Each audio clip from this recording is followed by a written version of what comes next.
Hello friends, welcome. आपला task 2 होता force, work and motion, energy which includes kinetic energy as well as potential energy, then system of particle, frame of reference, laws of conservation, rotation and the last one was collision. आता टास्क 2बद्दल मी तुम्हाला tutorial दिलं होतं. त्यामध्ये force, work and motion, energy आणि system of particle याचे काही प्रॉब्लेम्स होते. तर आपण यावर थोडं डिस्कस करूया. आजचा जे टॉक आहे तो या प्रकारे आउटलाईन केलेला आहे. आधी मी तुम्हाला इंट्रोड्यूस करेल या सर्व क्वांटिटीबद्दल, त्यानंतर एनर्जी ही टर्म कशी आली त्याबद्दल सांगेल, आणि नंतर वर्क काय आहे ते सांगेल, आणि शेवटी आपण काही प्रॉब्लेम सॉल्व करू आणि त्यावरून तुम्हाला कळेल की बाकीचे प्रॉब्लेम कशा पद्धतीने सॉल्व करायचे आहेत. ठीक आहे. So let's start. मोशन या वर्डवरूनच तुम्हाला कळतं, जर एखादा पार्टिकल आपली जागा चेंज करत असेल तर आपण असं म्हणतो की तो पार्टिकल मोशनमध्ये आहे. हे 2 एक्झाम्पल दिलेले आहेत. पहिल्या एक्झाम्पलमध्ये एक बॉल आहे, तो ग्राउंडवर आहे, तो वरती जातो आहे आणि वरून परत खाली येतो आहे. This is one of the example. हे सेकंड एक्झाम्पल आहे. याच्यामध्ये एक ब्लॉक आहे, तो एका इन्क्लाइंड प्लेनवर बेस्ड आहे आणि ग्रॅव्हिटीमुळे तो खालच्या डायरेक्शनमध्ये येतो आहे. अशा प्रकारे हे 2 एक्झाम्पल आहे. दोन्ही एक्झाम्पलमध्ये आपल्याला हे दिसून येतं की दोघांमध्ये ग्रॅव्हिटी ही ॲक्ट करते आहे. ग्रॅव्हिटीमुळे बॉल आणि ब्लॉक या दोघांचं मोशन होतं आहे. ठीक आहे. ओके. हे जे काही ऑब्झर्वेशन आहे ते याआधी लोक करत होते. ते फिरणारी एखादी वस्तू पाहत होते, ही का फिरते ते त्याचं ऑब्झर्वेशन करत होते. ती कुठपर्यंत जाईल, किंवा एखादा चेंडू जर मी फेकला तर तो किती लांब जाईल, किंवा मी एखादा भाला फेकला. खेळात आपले टुर्नामेंट्स होतात, ऑलिम्पिक होते, त्यामध्ये भालाफेक एक प्रकार आहे. तर तो भाला कुठपर्यंत जाईल, कोणत्या डायरेक्शनमध्ये फेकल्यावर जास्त लांब जाईल, या प्रकारचे तर्क लोक लावत होते. सो या सगळ्याचा स्टडी करून किंवा मेकॅनिक्सचा स्टडी करून न्यूटनने काही लॉज मांडले, आणि ते जे लॉज आहे ते 3 न्यूटन्स 3 लॉ म्हणून फेमस आहे. तुम्हाला माहितीच आहे. First law is law of inertia, second law is law of force, and the third law is every action has equal and opposite reaction. ठीक आहे. आणि जे काही प्रॉब्लेम आपण सॉल्व करणार आहे त्यामध्ये most of the time second law जो आहे तो आपण यूज करणार आहे. That is force is equal to mass into acceleration, F equal to M A. ठीक आहे. ओके. आता पुढे जाऊया. एनर्जी या टर्मची गरज का भासली आपल्याला, एक एक्झाम्पल सांगतो. इथं मी 2 सर्कल दाखवलेत. Let's say those circle are nothing but a particle किंवा object. One is a blue object and other one is a brown object. ठीक आहे. आता कन्सिडर करा, हे पार्टिकल अशा ठिकाणी आहे जिथं ग्रॅव्हिटेशनल फोर्स किंवा कोणताही बाहेरचा फोर्स या पार्टिकलवर ॲक्ट करत नाही आहे. दोन्ही पार्टिकल स्टेशनरी आहे. मग मी काय केलं, हा जो ब्ल्यू पार्टिकल आहे त्याला एका कॉन्स्टंट स्पीडमध्ये पुढे ढकललं. त्याच्यावर कोणतेही दुसरे फोर्सेस ॲक्ट करत नाही आहे, त्यामुळे ब्ल्यू पार्टिकल एका कॉन्स्टंट स्पीडमध्ये पुढे जाईल. पुढे जाऊन हा ब्राऊन ऑब्जेक्टला धडकेल, आणि धडकल्यानंतर आपल्याला अपेक्षित हे आहे की धडकल्यामुळे हा ब्राऊन ऑब्जेक्ट पुढे जाईल. So that is the scenario. But आता याचा ॲनालिसिस आपण न्यूटनच्या सेकंड लॉने करू. पहिल्या पार्टिकलवर फोर्स किती असणार आहे, तर that is F equal to M A. पण पार्टिकल हा तर कॉन्स्टंट स्पीडने पुढे चालला आहे, सो त्याच्यावर ॲक्सेलरेशन हे 0 आहे. So the force is equals to 0. आणि जर फोर्स नाहीच आहे त्याच्यावर, तर मग सेकंड पार्टिकल पुढे कसा गेला. सो याच्यासाठी एक कोणती तरी गोष्ट आहे जी दोघांमध्ये ट्रान्सफर झाली आहे. सो ही जी गोष्ट आहे ती काय आहे हा प्रश्न त्यांना पडला, किंवा असे जे काही प्रॉब्लेम आहे ते सॉल्व करण्यासाठी एक नवीन क्वांटिटी लागणार आहे असं काही लोकांच्या डोक्यात आलं. किंवा अजून एक एक्झाम्पल आहे. एक बॉल आहे, तुम्ही डोंगरावरून खाली फेकला तर डोंगरावर काही ठिकाणी तो आदळतो आहे आणि खाली येतो आहे. हे होत असताना जर मला खाली आल्यावर त्याची स्पीड किती आहे ही फाइंड आउट करायची असेल तर न्यूटनच्या लॉने हे फाइंड आउट करणं खूप अवघड आहे, कारण मला प्रत्येक वेळेस तो कुठे आदळला, त्याचा पाथ कसा होता, या सगळ्या गोष्टी मला माहीत पाहिजे, त्याचं एक्सेलरेशन ईच पॉईंटला काय होतं ते मला माहीत पाहिजे. सो अगेन हे जे प्रॉब्लेम आहे ते न्यूटनच्या लॉने सॉल्व होणं अवघड आहे.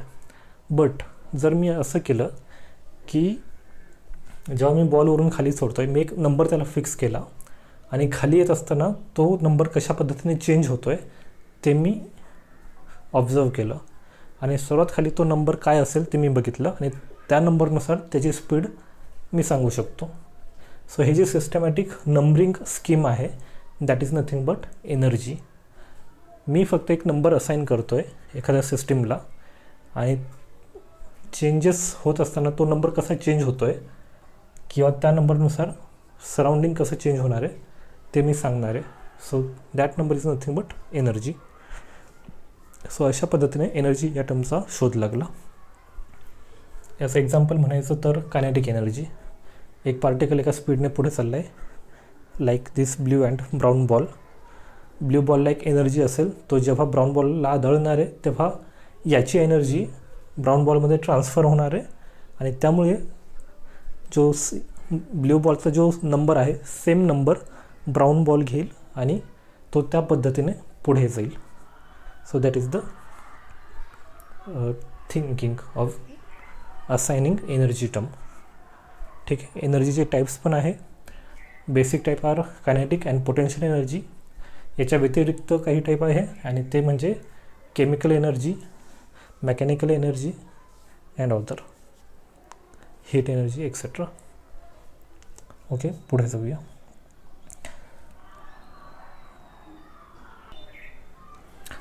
So what is work? Work is also another quantity to describe a mechanism of a system. Work अशा पद्धतीने डिफाईन केला आहे. Work is force into distance. He term कशी आली तर सोपं आहे. न्यूटनचा जो सेकंड लॉ आहे तो तुम्हाला माहिती आहे. अगेन मोशनचा जो लॉ आहे तो देखील तुम्हाला माहिती आहे. That is V0, that is v square equal to u0 square plus twice ad, and second law is F equal to ma. हे जे इक्वेशन आहे या इक्वेशनमधून तुम्ही ए फाइंड आउट करा. तो जो काही ए आहे तो या फर्स्ट न्यूटन सेकंड इक्वेशनमध्ये टाका and then you will get that kinetic energy किंवा याला मी म्हणतो final kinetic energy minus initial kinetic energy is equal to F D. And this F D किंवा difference between the kinetic energy is nothing but work. So अशा पद्धतीने वर्कचा शोध लागला किंवा डिफाईन केलं गेलं की work is nothing but F D. ठीक आहे. ओके. आणि आपल्या बोलीभाषेत म्हणायचं तर वर्क म्हणजे काय, मी एखादी वस्तू हलवली किंवा त्याची पोझिशन चेंज केली तर that is nothing but work. Same thing आहे. सो आपण एक डेफिनेशन सांगू शकतो. इफ सम पार्टिकल और object changes its position as a result of some external force then we say that work is done. So that is the definition of work. आता पुढे जाऊया. Problem solve करताना तुम्हाला दोन गोष्टी लक्षात ठेवायच्या आहेत. फर्स्ट ऑफ ऑल फोर्स आणि वर्क जे आहे, रिझल्टंट फोर्स आणि वर्क आपल्याला फाइंड आउट करायचं आहे तर आपल्याला स्मॉल क्वांटिटीजची ॲडिशन करून ते फाइंड आउट करता येतं. And the second thing is force is a vector quantity and work is a scalar quantity. So इथं डायग्राममध्ये दाखवल्याप्रमाणे जो काही फोर्स आहे, मेन फोर्स, त्याला मी दोन क्वांटिटीमध्ये डिवाईड करू शकतो. एक आहे x component and the other one is why component. आणि जर आपली सिस्टम 3 डायमेन्शनल असेल तर मी त्याला 3 पार्ट्समध्ये डिवाईड करू शकतो. ठीक आहे. ओके. सो प्रॉब्लेम सॉल्व करण्यासाठी या गोष्टी महत्त्वाच्या आहेत त्या मी तुम्हाला सांगितल्या.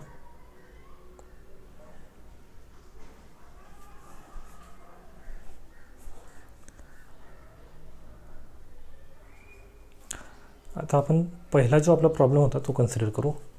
प्रॉब्लेम वॉज दॅट एक इन्क्लाइंड प्लेन आहे, इथं वॉल आहे आणि एक ब्लॉक इथं सिच्युएटेड आहे with the help of a रोप.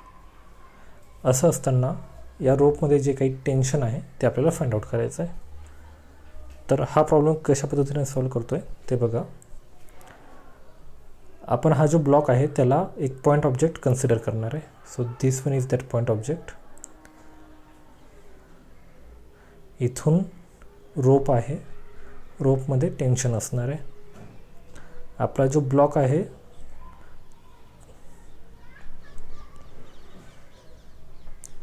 तो या प्लेनवर आहे.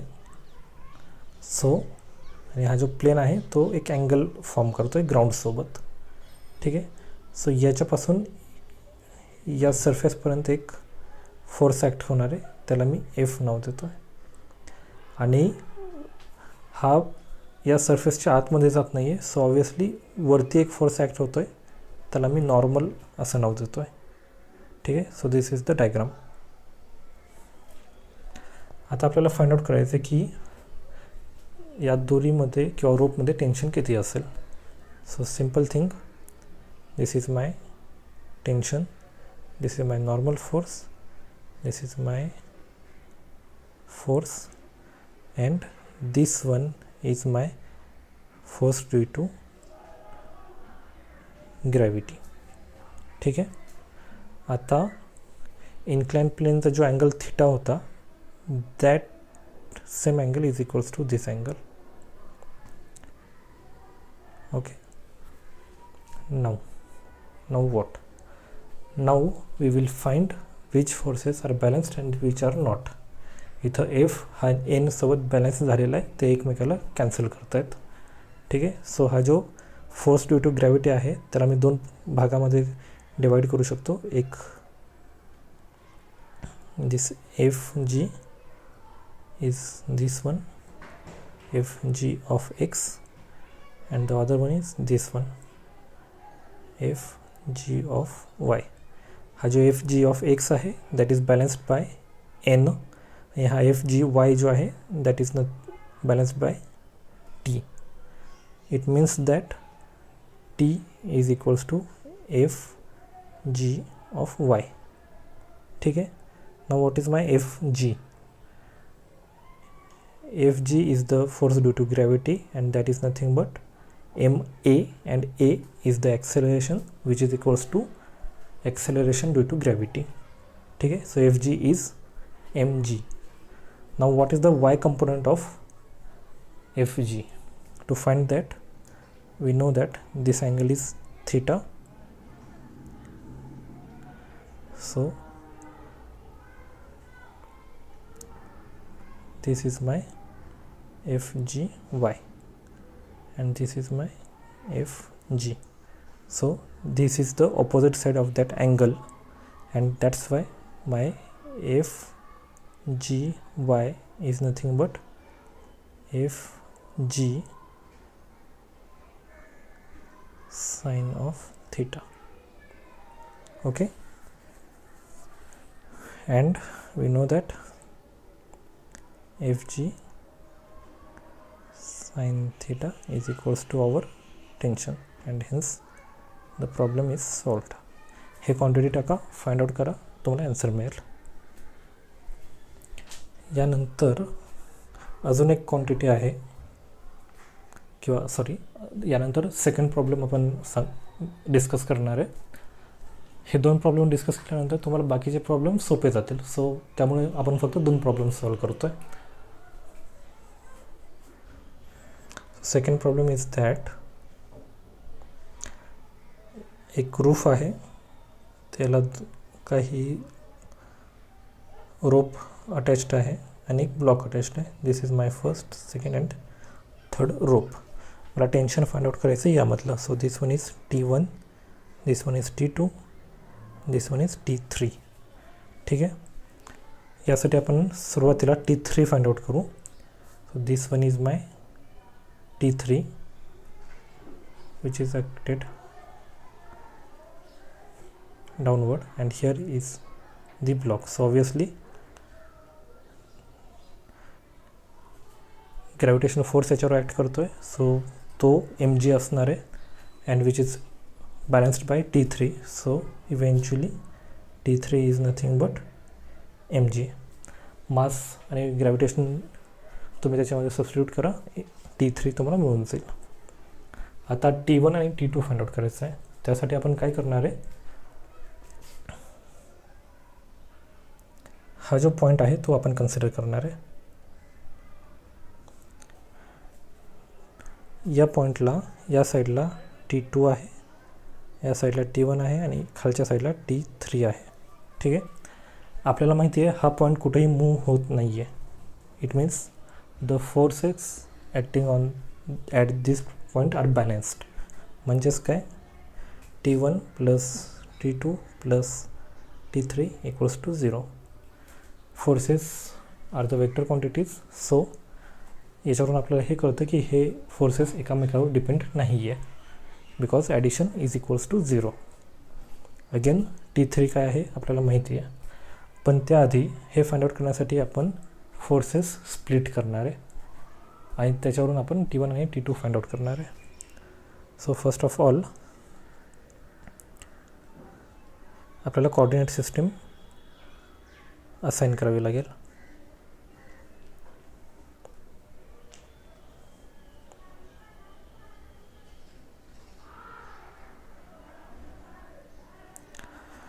So this is my y-axis and this one is my x-axis. ठीक आहे. आता T2 वर फोकस करूया आधी. ओनली जर मी T2 कन्सिडर केला तर तो मला या प्रकारे दिसेल. दिस इज माय T2. हा T2चा x कंपोनंट आणि हा जो आहे T2चा y कंपोनंट. ठीक आहे. इथं हा रूफ आपण कन्सिडर केला आहे. हा रूफचा हा जो अँगल आहे that is equals to 47 degree. ठीक आहे. सो याच्यावरून मी T2x आणि T2y फाइंड आउट करू शकतो.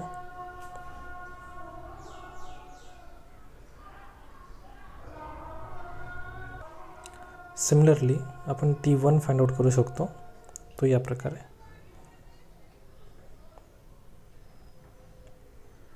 दिस is my T1. Here is a roof. It is making angle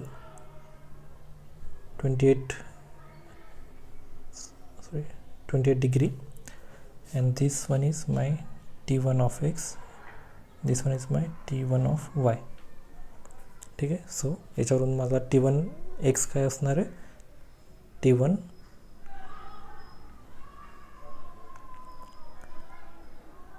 cos theta आणि T1 y काय असणार आहे, that is equal to T1 sine of theta. ठीक आहे. ओके. नाऊ एक्स डायरेक्शनमध्ये कोणता फोर्स असणार आहे, तर तो असणार आहे T1 x plus T2 of x plus T3 of x equals to 0. Because particle X डायरेक्शनमध्ये मूव्ह होत नाही आहे, म्हणून आपण हे सगळेची ॲडिशन इक्वल्स टू 0 दाखवली आहे. आपल्याला माहिती आहे T3 जो आहे तो डाऊनवर्ड डायरेक्शनला आहे, त्याचा कोणताही कॉम्पोनंट एक्स डायरेक्शनमध्ये नाही आहे. So T3x is equal to 0. So finally we have T1 of x plus T2 of x is equal to 0. आधी दाखवलेल्याप्रमाणे T1 of x आपण फाइंड आउट करायचं आहे. T1 of x ची जी डायरेक्शन आहे ती opposite of the X axis होती, so त्याला आपण निगेटिव्ह साईन देऊ and that is equal to T1 minus of T1 cos of 28 plus T2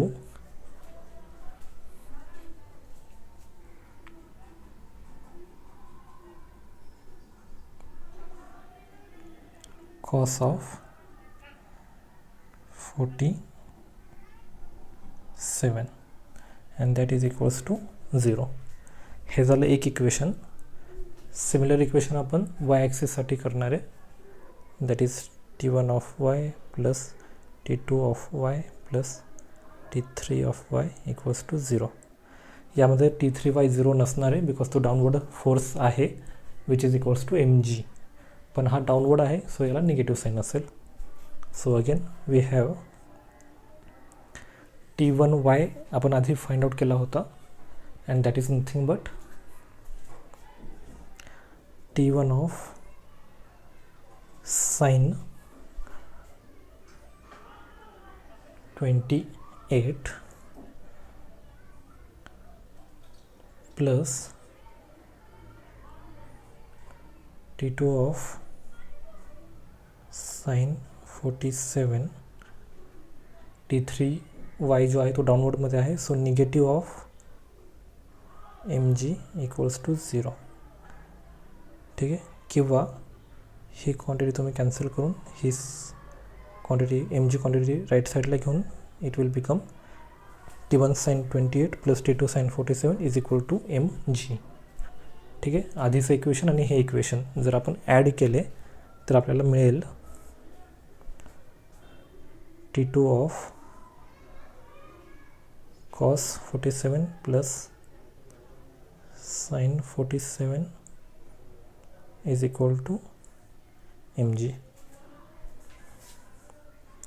so यावरून आपल्याला T2 मिळेल. T2 जो आहे तो इक्वेशन नंबर 1 मध्ये टाकायचा आहे आणि तुम्ही T1 आणि T2 फाइंड आउट करू शकता. ठीक आहे. सो अशा प्रकारे आपण प्रॉब्लेम सॉल्व करू शकतो. द सिम्पलेस्ट थिंग किंवा जी गोष्ट आपण लक्षात ठेवायची आहे ती ही आहे की फोर्स जो आहे तो 2 कंपोनंटमध्ये आपण डिवाइड करू शकतो आणि फोर्स आपण F इक्वल टू ma या पद्धतीने मिळवतो.